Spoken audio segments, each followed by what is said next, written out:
So, ayan na nga guys, pumasok na si asawa dito sa JNB Sunrise Optical guys. So, yan si Madam is very approachable nga.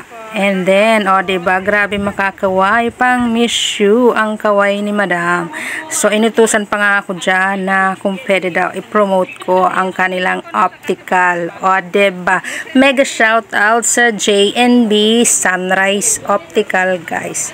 So, yan na nga.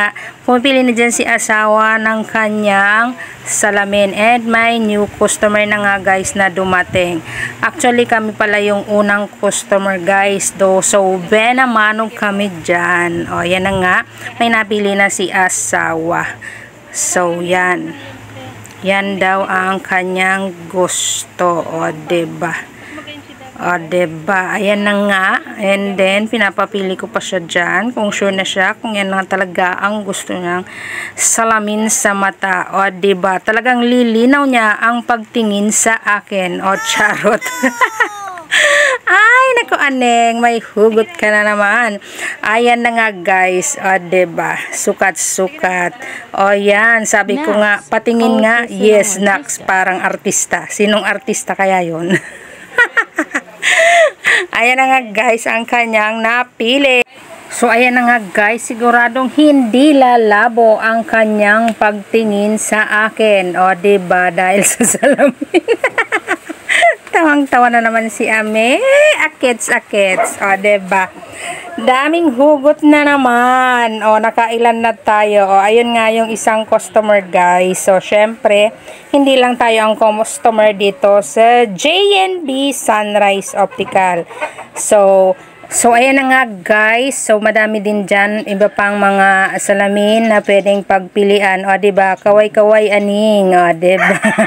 Nagsalamin din si aning sa mirror guys. So, yan na nga. Nag-try pa dyan ng ibang frame si asawa. Diba? Sinuot niya. And then, may sinabi ako dyan na para siyang tutubi guys. Kasi ang laki nung frame. Pati ako nga napasukat din. Diba? So, nag-try din tayo dyan, guys. So, ayan na nga. Diba? Nag-try din si Aningning. Diba? Kita nyo ba? Kasi ako di ko makita. Charot. Ayan na nga, diba, sa dami ng pagpipilian, nalito na si asawa.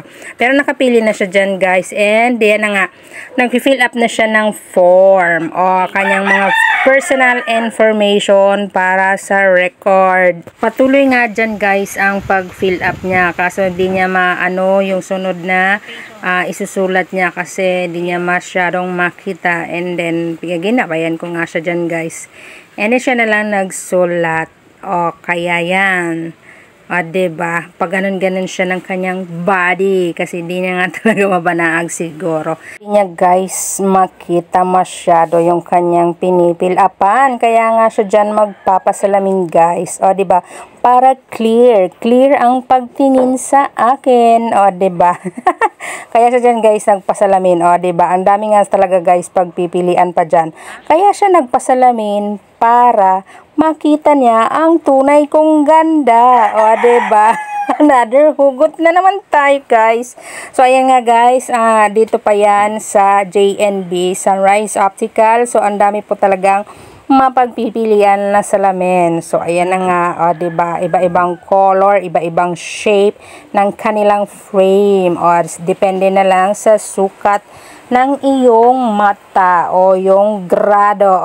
So ayan na nga guys, dahil nakapili na siya and nakasulat na din siya ng kanyang information, is kailangan niya nang magbayad guys. So diba, patawa-tawa nga dyan guys kasi yung salesperson dito sa JNB Sunrise Optical is very jolly din. Diba? May kasabay na naman talaga ako sa aking pag-voice over. So, binigyan din niya nga kami ng discount, guys. So, balik na lang kami later.